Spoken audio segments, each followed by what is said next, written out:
बिस्मिल्लाहिर्रहमानिर्रहीम अस्सलामु अलैकुम वरहमतुल्लाहि वबरकातुहू। Welcome to online classes Iqra पाक बॉयज़ सेकेंडरी स्कूल।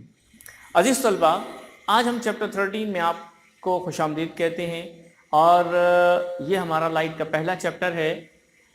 इसमें हम पढ़ेंगे कि लाइट क्या होती है, उसकी क्या कैरेक्टरिस्टिक्स होती हैं, किस तरह से वो बिहेव करती है और हम उससे किस तरह से फ़ायदा उठाते हैं। इस चैप्टर का नाम है propagation and reflection of light. तो बुनियादी तौर पे हम जो यहाँ पे पढ़ेंगे वो प्रोपेगेशन और रिफ्लेक्शन को पढ़ेंगे। प्रोपेगेशन का मतलब होता है कि लाइट एक जगह से दूसरी जगह ट्रैवल करती है। तो जहाँ से शुरू होती है वो सोर्स होती है और जहाँ पे जाके वो ठहरती है तो वहाँ पर उसके मुख्तलिफ फिनोमेना जो है वो हमें नज़र आते हैं, जैसे रिफ्लेक्शन है, रिफ्रैक्शन है, डिफ्यूजन भी आता है उसमें। तो ये तमाम के तमाम फिनोमेना होते हैं जो ऑब्जेक्ट्स पर हमें लाइट के ज़रिए से मिलते हैं। लाइट, सन हमारे पास एक बहुत बड़ा सोर्स ऑफ लाइट है। इसके अलावा भी हमारी दुनिया में हम मुख्तलिफ़ किस्म की सोर्सेज इस्तेमाल करते हैं। कैंडल है, लाइट बल्ब है और लैंटर्न है। इन तमाम चीज़ों को हम इस्तेमाल करते हैं लाइट के एमिशन के लिए। तो लाइट क्या होती है? Light is a form of energy और ये एनर्जी जाहिर है कि एनर्जी जो है वो किसी न किसी तौर पर इफ़ेक्ट डालती ही है। तो आपने देखा होगा कि बाज़ औक़ात ये लाइट इतनी तेज़ होती है कि कभी ऐसा भी हुआ है कि लाइट को एक जगह मर्ज कर दिया और कागज़ भी जला के आपने देखा होगा। आपने बचपन में कहीं ये एक्सपेरिमेंट भी किए होंगे कॉन्वेक्स लेंस के ज़रिए से। तो ये तमाम वो चीज़ें हैं जो लाइट के इम्पैक्ट्स हैं, लाइट्स के इफ़ेक्ट्स हैं जो हमें दुनिया में किसी न किसी दर्जे में फ़ायदा पहुंचा रहे हैं और हम उसके एक्सपेरिमेंट्स करते रहते हैं। रिफ्लेक्शन ऑफ लाइट क्या चीज़ होती है? देखिए, हमारे पास जब लाइट पहुंचती है तो वो कई तरह के मटेरियल्स पर पहुंच सकती है। बाज़ औक़ात वो इस तरह का एक डल मटेरियल भी हो सकता है, बिल्कुल डल।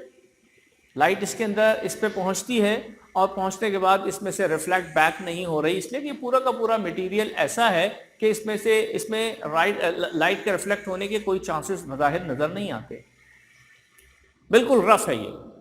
लेकिन अगर इसकी निस्बत अगर एक बिल्कुल ग्लास का पीस रखा हुआ हो, एक मिरर रखा हुआ हो और या फिर ग्लेज टाइल रखा हुआ हो, तो उसमें से लाइट आती है और रिफ्लेक्ट बैक हो जाती है। जितना ज्यादा शाइनी सरफेस जितनी ज्यादा शाइनी सरफेस होगी उतना ही ज्यादा रिफ्लेक्शन भी ज्यादा होगा। और अगर वो मिरर है तो मिरर की सूरत में तो रिफ्लेक्शन 100% समझ लीजिए कि रिफ्लेक्शन हो जाता है। कुछ थोड़ी सी रेज जो है वो उसमें कहीं डिफ्यूज हो जाती है, रिफ्रैक्ट हो जाती है, लेकिन मोस्टली उसमें से जो लाइट्स हैं वो रिफ्लेक्ट बैक हो जाती है। लेकिन अगर कोई ऐसा ओपेक टाइप का ऑब्जेक्ट आ जाता है तो उसमें से वो रिफ्लेक्ट नहीं होती हैं, डिफ्यूज हो जाती हैं और वो हमें जो चीज़ है, जो भी ऑब्जेक्ट है, वो उसमें से रिफ्लेक्शन महसूस नहीं होती। अब ये रिफ्लेक्शन क्या होती है साइंटिफिकली, आइए इसको ज़रा देखते हैं। हमने यहाँ पे एक मिरर लिया है, ठीक है। ये मिरर इसलिए लिया कि सबसे ज़्यादा शाइनी मिरर होता है हमारे पास। तो इस मिरर को लेने के बाद हमने क्या किया कि यहाँ से एक इंसिडेंट रे डेवलप की। यहाँ से इंसिडेंट रे आ रही है, जाहिर है किसी सोर्स से आ रही है, ठीक है। किसी सोर्स से ये इंसिडेंट रे आ रही है। ये जब रे इस पे आती है तो इस पॉइंट पर यहाँ से टकरा के और फिर रिफ्लेक्ट बैक होती है। लेकिन शर्त यह है कि यहाँ पर ये बिल्कुल सीधी नहीं आ रही हो, बल्कि ये टिल्ट होके आ रही है, यानी इसका मतलब ये हुआ कि कोई ना कोई एंगल बन रहा है। उसके बाद ये रिफ्लेक्ट बैक हो जाती है। जितनी रे यहां से आ रही है वो टोटल यहां से रिफ्लेक्ट बैक हो जाती है। यही वजह है कि अगर यहां से देखा जाए तो वो जो ऑब्जेक्ट यहां पे हमें यहां पे पड़ा हुआ था वो हमें यहां से देखने पर इस मिरर में नजर आ जाता है। यह रिफ्लेक्शन की खुसूसियत है। चुनाचे हम ये कह सकते हैं कि जितनी यहां से इंसिडेंट रे आ रही है वो रिफ्लेक्ट होके रिफ्लेक्ट बैक हो रही है, वो रिफ्लेक्टेड रे कहलाएगी। तो इस तरह से दो रेस तो हमारे सामने आ गई, एक इंसिडेंट रे और एक रिफ्लेक्टेड रे। अच्छा, बीच में एक और लाइन भी डॉटेड लाइन यहां हमने लगाई है, जिसे हमने कहा नॉर्मल लाइन या नॉर्मल। ये नॉर्मल बेसिकली एक इमेजिनरी लाइन है, और इस लाइन के साथ यहां पे आप देख रहे हैं कि दो एंगल्स हमने बनाए हैं, एक इंसिडेंट रे के साथ अटैच है और एक रिफ्लेक्टेड रे के साथ अटैच है। I for the incident ray, R for the reflected. तो ये जो आई है और ये जो आर है ये दोनों सेम हो जाते हैं, यानी ये रिफ्लेक्ट बैक जब हो रहा होता है, ये रे जो रिफ्लेक्ट बैक होती है ये सेम एंगल के साथ रिफ्लेक्ट बैक होती है। और यही वजह है कि जब हम इनके लॉस को स्टडी करते हैं तो पहला लॉ हमारे पास यही मिलता है। पहला लॉ क्या है कि angle I is equal to angle R. ये एंगल आई क्या चीज है? जिस तरह से ये इंसिडेंट रे है इसके साथ अटैच होके ये एंगल आई हमारे पास एंगल ऑफ इंसिडेंस बनता है, एंगल ऑफ इंसिडेंस। और जिस तरह से ये रिफ्लेक्टेड रे है, ये वाली रिफ्लेक्टेड रे है, इसके साथ जो अटैचमेंट है वो हमारे पास बनती है एंगल ऑफ रिफ्लेक्शन। तो इसका मतलब ये हुआ कि पहला लॉ क्या हुआ, ये जो मैं आपको बता रहा हूं ये लॉज है, लॉज ऑफ रिफ्लेक्शन। तो पहला लॉ जो है वो क्या है कि incident angle is equal to reflected angle, या angle of incidence is equal to angle of reflection. तो ये हमारे पास पहला लॉ आता है। दूसरा लॉ क्या है कि incident ray, reflected ray and the normal are in the same plane और lie in the same plane. इसका क्या मतलब हुआ? इसका मतलब यह हुआ, देखिए मैं आपको समझाता हूं। फॉर एग्जाम्पल ये तीन रेज हैं हमारे पास, ठीक है, ये तीन रेज हैं, ये इंसिडेंट रे हो गई, ये रिफ्लेक्टेड रे हो गई और ये नॉर्मल हो गया। आप देख रहे हैं कि ये तीनों की तीनों रेज जो हैं वो एक ही प्लेन के ऊपर हैं। What is the plane? ये प्लेन है, ये देख रहे हैं, ये जो बोर्ड है इस वक्त ये प्लेन है। लेकिन अगर मैं फॉर एग्जाम्पल इसको ऐसे कर दूं तो आप देख सकते हैं कि ये एक अलग प्लेन पे चला गया, जबकि ये दोनों सेम प्लेन पर हैं। और अगर मैं इसको भी चेंज कर दूं, इसको भी मैंने चेंज कर दिया, ठीक है, तो अब ये तीनों अलग अलग प्लेन पे चले गए। आप देख सकते हैं कि ये कंडीशन वैलिड नहीं है हमारे लॉस के या रिफ्लेक्शन के लिए। तो उसने ये कहा कि ये जो तीनों के तीनों रेज हैं, इंसिडेंट रे, रिफ्लेक्टेड रे और नॉर्मल, ये तीनों एक ही प्लेन के ऊपर वाक़े होंगे, ये अलग अलग प्लेन्स पर नहीं होंगे। ठीक हो गया? तो इस तरह से हमारे पास दो लॉज आते हैं रिफ्लेक्शन के, लॉज ऑफ रिफ्लेक्शंस। एक तो ये मैंने आपको बताया कि angle of incidence is equal to angle of reflection. दूसरा लॉ मैंने बताया incident ray, reflected ray, normal, these three lines और these three rays always lie in the same plane. Reflection हमारे पास दो तरह का नॉर्मली होता है। नॉर्मली दो तरह का रिफ्लेक्शन हमारे पास होता है। एक को हम कहते हैं रेगुलर रिफ्लेक्शन, जिसे स्पेक्युलर रिफ्लेक्शन भी कहा जाता है। दूसरा हमारे पास होता है इररेगुलर रिफ्लेक्शन, जिसे डिफ्यूज रिफ्लेक्शन भी कहते हैं।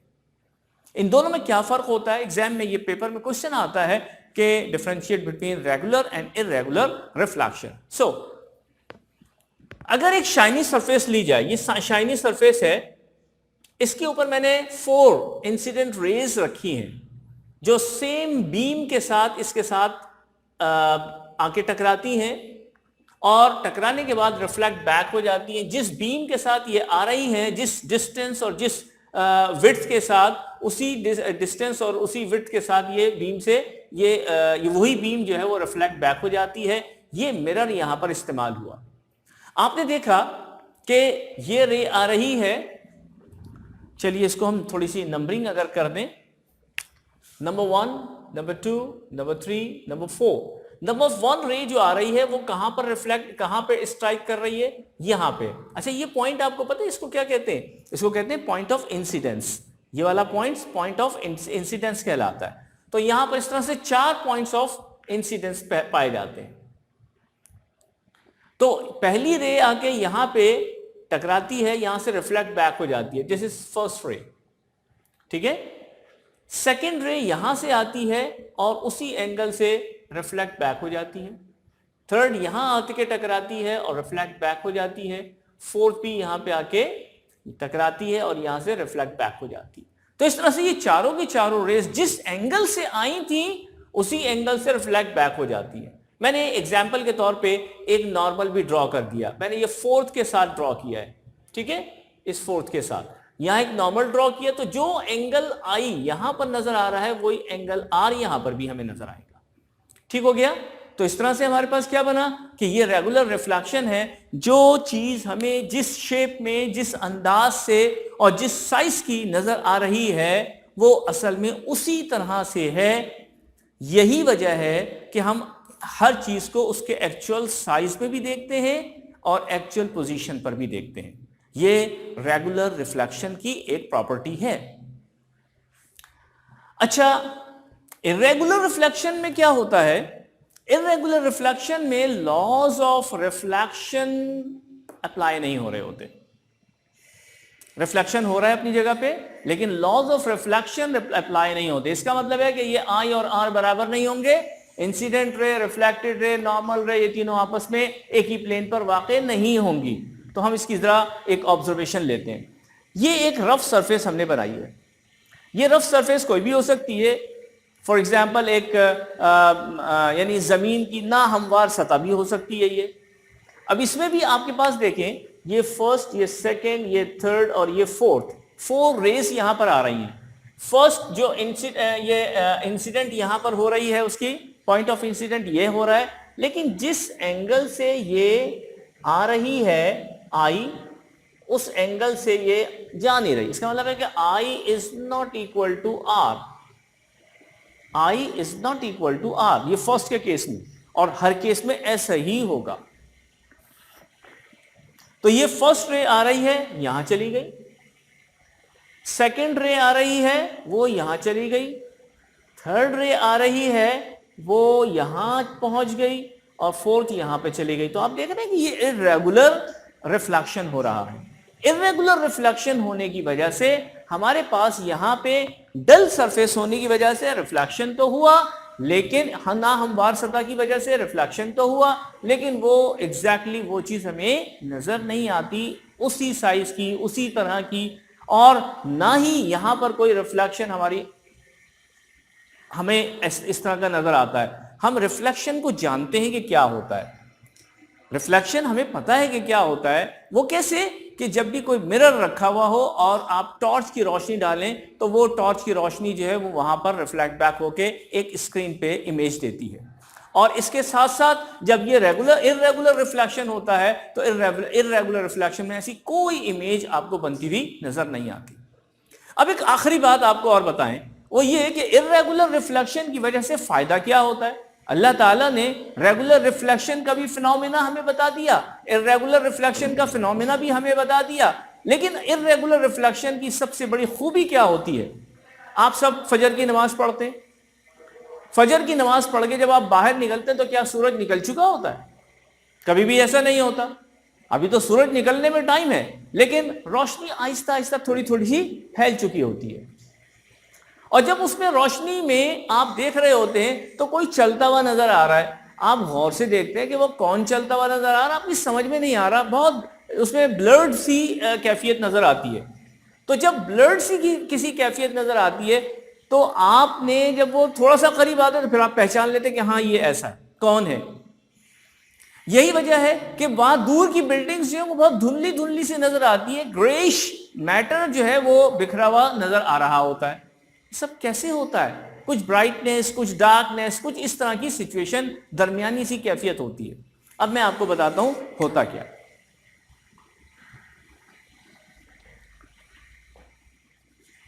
देखिए, ये सन है, ठीक है, इस वक्त आप यहां पे खड़े हुए हैं। अब यहां पे आपको जाहिर है कि सूरज की जो रोशनी है वो कहां पे, यहां पे तो पहुंचने में अभी टाइम लगेगा, इसलिए कि यहां पर ये आप देख सकते हैं कि अगर ये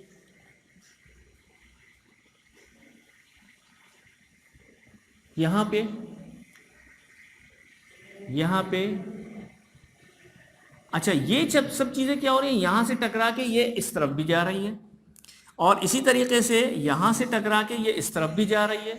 ये सारा इर्रेगुलर रिफ्लेक्शन चल रहा है और इर्रेगुलर रिफ्लेक्शन की वजह से होता क्या है कि ये पूरा का पूरा एनवायरनमेंट इर्रेगुलर रिफ्लेक्शन का की वजह बन जाता है और पूरा का पूरा एनवायरनमेंट जो है वो क्लियरली वो तमाम चीज़ें नज़र नहीं आ पाती जो हमारे आसपास बिखरी हुई हैं। और इस सिचुएशन में हमारे पास जो लाइट यहां से रिफ्लेक्ट बैक होके आ रही ना, बस वो लाइट ही हल्की फुल्की नजर आती है।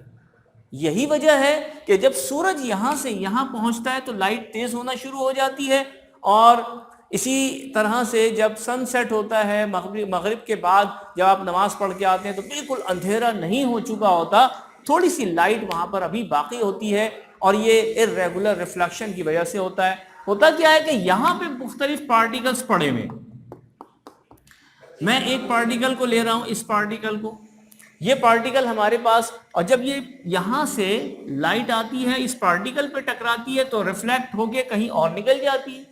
इसी तरीके से और दूसरे पार्टिकल्स हैं, ये लाइट आती है इससे रिफ्लेक्ट होके कहीं और निकल जाती है। इस तरह से जो इर्रेगुलर रिफ्लेक्शन होता है इससे थोड़ी बहुत हल्की फुल्की सी लाइट हमें फजर के बाद भी और मगरिब के बाद भी नजर आती है। This is very important property of irregular reflection. ये जो सनसेट और